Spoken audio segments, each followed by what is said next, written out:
It's time for the Aramaic of the week. We are almost done with Daniel as far as I'm concerned for this phase. We'll do 45 through 45. So that's what, 3 more weeks after this one? 3, 4, 5, yeah.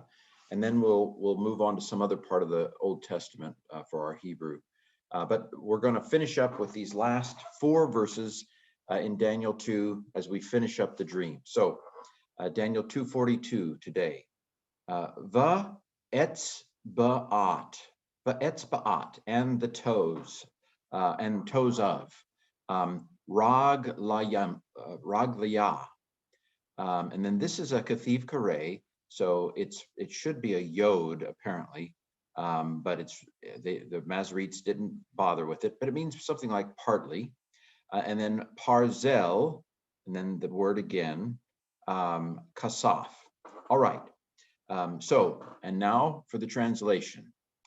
I might say that it's minhain, something like minhain, and uminhain, if it were a yod, is what that the vowels should be apparently. All right, so let's look at the translation. And toes of the feet. So this is in construct apparently. It's a very long word for a Semitic word in Hebrew, at least it would be. Kamatz aleph is the, and regel is feet in Aramaic and Hebrew. So, and toes of the feet, and the toes of the feet. So we remember we have the statue, head of gold, shoulders of silver, torso of bronze, legs of iron, and then mixed feet.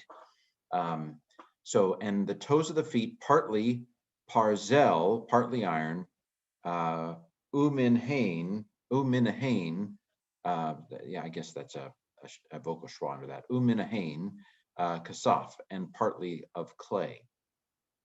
This word minahain is min, from, and then hain, them, something like that. So from them, but I just can't make the translation sound anywhere close to right if I did. And the toes of the feet, from them iron, and from them clay. I mean, you can kind of get a sense of that means partly, but I just decided to go with partly instead of from them.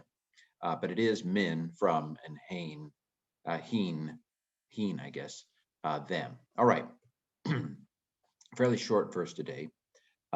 Min kazat malkuta.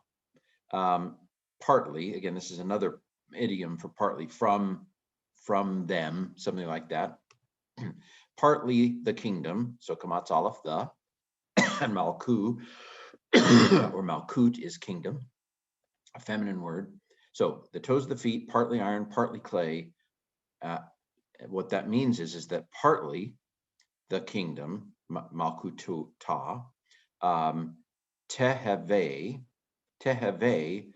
taki fa, u mina, teheve, tavira. So the kingdom will be partly strong and partly will be fragile. Okay. So teheve is haya, the verb to be, and the tav on the front is second feminine singular subject. Malkut, malku is feminine. So this is a second feminine singular. It's the basic stem. I guess we'll say pa'al, the G stem. Imperfect because the performative's on the front.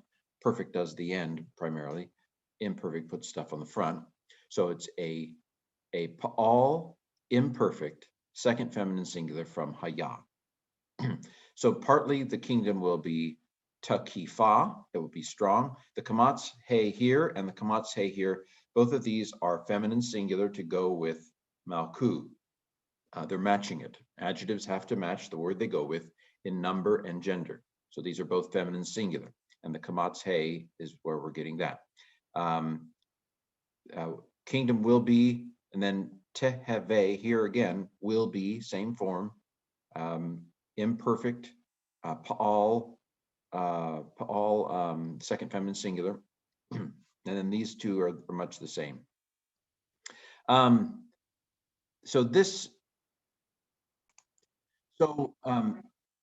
Takifa is a good old adjective.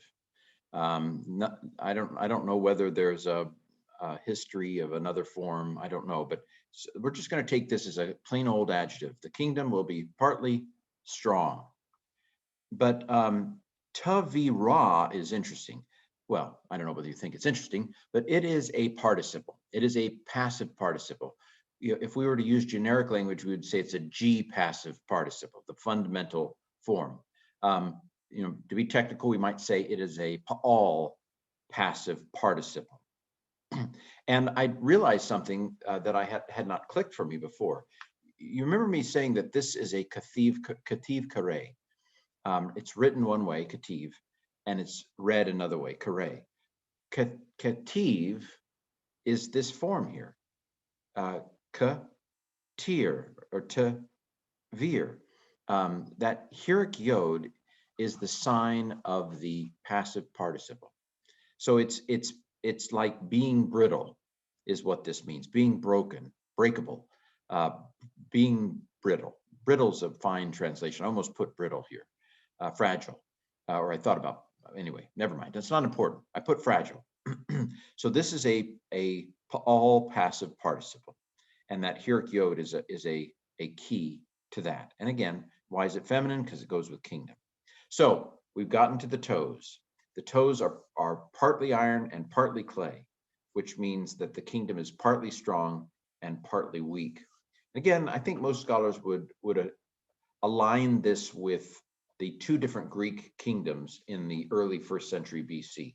You have the Seleucids in Syria and the Ptolemies in Egypt. And I think at this particular point in history, it wasn't always the case, but in the early 2nd century BC, the Seleucids are the strong ones and the Ptolemies are the weak. In the 3rd century BC, it would have been the other way around. But at the time that we're picturing here, maybe, I think it's the Seleucid kingdom that's strong and the Ptolemaic kingdom that's weak. Well, this has been the Aramaic of the week.